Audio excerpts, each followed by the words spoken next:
Well, the top side streets are a dangerous place, so you better tune in to a credible face like this one. Yeah, this one. And you know he's not alone, and they're coming in hot. We got a Lake so Stan and a guy who really likes baseball. I don't know why he likes baseball. We got legs and a guy in a bear suit. We're making money up YouTube clips, big ticket flips. We got potential to grow. AFC's in the NBA. What else can I say? You gotta get in the know. Even Washington's inside game. Live talking flag. Why are you selling so low? Those Canadian bacon and friends. Fun never ends. Come on and get on the show.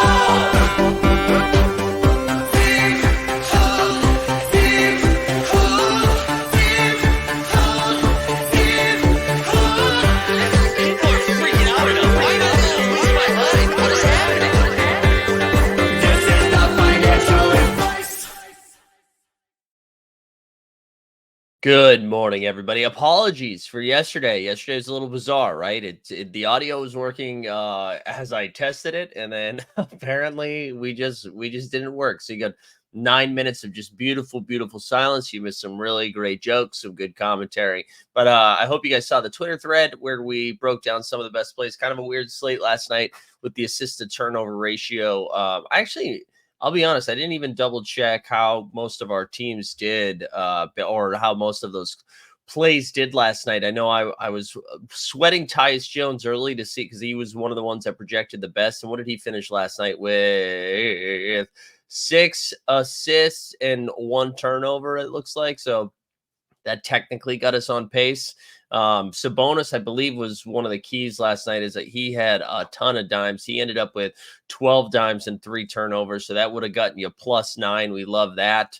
And then I'm trying to remember, we had Harden and Fred VanVleet were up there as plays. Garland too. Garland kind of disappointed. I think he finished with 7 dimes. So anyways, hope you guys did well. This will be short and sweet as again, today we're looking at the points. We're looking at the points. We got to get to 26 per player, I believe. So as always, we're going to start with underdog.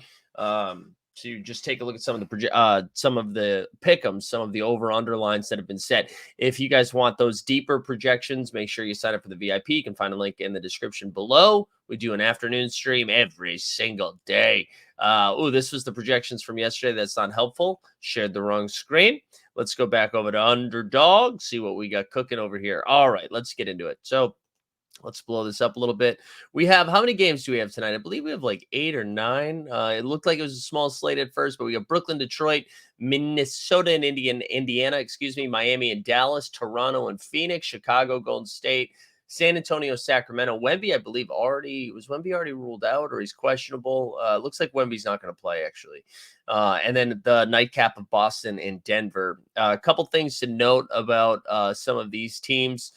Dallas has been playing awful, so that makes me, on defense anyways, that makes me excited about the Miami offense. Toronto is really shorthanded, but they also don't play defense, and Phoenix has been playing a little bit better. I'm assuming Booker is going to be out again. I don't know that for sure. Chicago and Golden State, both teams are on a back-to-back, and then Sacramento, like I said, on a back-to-back. So there's some context for you. All right, so here we go. Let's get going. We're looking for guys that have 25.5 and over, basically, for lines. It's early in the day, so we might not get a lot from the Detroit-Brooklyn game. Seeing Cade's number here at 28.5 points and assists probably puts him at 22.5 points, so probably not going to use Cade. Claxton's off the table. Bridges is at 22.5 points. We can probably do better with the juice on this slate. And that's really it for this game. Halliburton looked a little bit better in his most recent game up against Minnesota. Defense is a little bit tough. Line's at 18.5. I don't think we're using Halliburton. However, Ant-Man is in just the best matchup. He's been playing really good basketball lately, even though he had the weird thing where he came off the bench late, but still in a great spot here against Indiana. Fast-paced game. Line set at 29.5.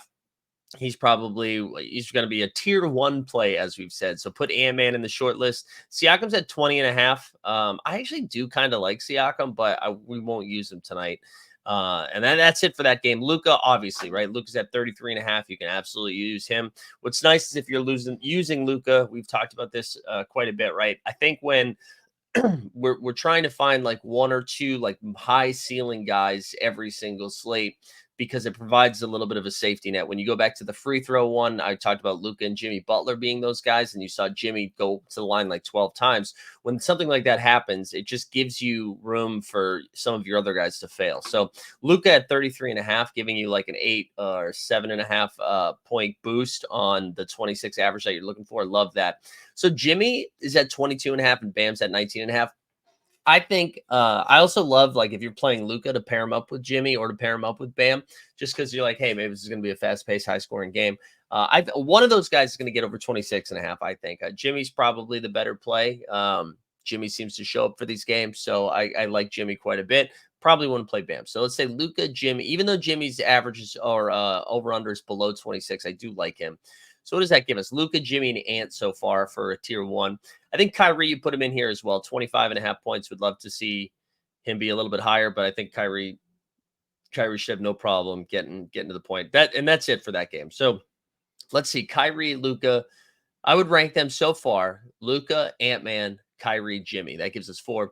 KD, I would now vault up into the Luka Ant-Man category. 29.5, like I already said.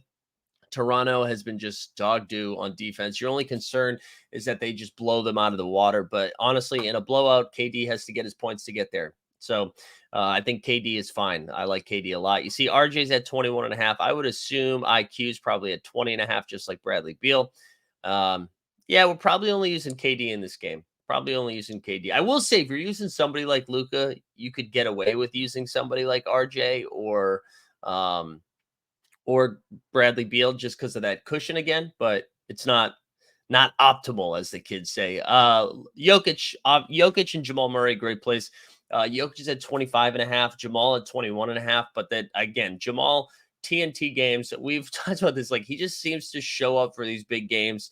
I have to take a huge L on him like a week or two ago, because they mentioned he was battling shin splints, and it seemed like they were going to take it easy a little bit, and he's been nothing but awesome since then. So Jamal Murray against the Celtics. I know this isn't like a great matchup. The last time they played each other, it had some playoff intensity, like the offense really slowed down. So I get it. But Jokic would definitely be in the tier 1 category. Jamal Murray is probably a tier below. You got Jaylen Brown at 21.5. I believe Tatum is questionable tonight, so that's why we're not seeing any lines for him. And then we're not seeing any lines for Sacramento, San Antonio, Golden State, or what was the other game? Who's Golden State playing? Is it Chicago? Golden State and Chicago. And I thought the reason being is because they're on back-to-back. So I'm sure they're concerned that maybe Steph rests or somebody rests that will address the lines a little bit. So if we take those games out of consideration right now, and we know Tatum's questionable, I would go, although I think Tatum's playing though. So I'm going to put Tatum on this list too. I would say, so Tatum and Jokic. Let's say, let's do this again. Let's rank them tiers here. Luka, Anthony Edwards, KD. That's a cut above everybody else. Then there's a little bit of a drop off, and it's Kyrie, Jimmy Butler, Nikola Jokic, Jason Tatum.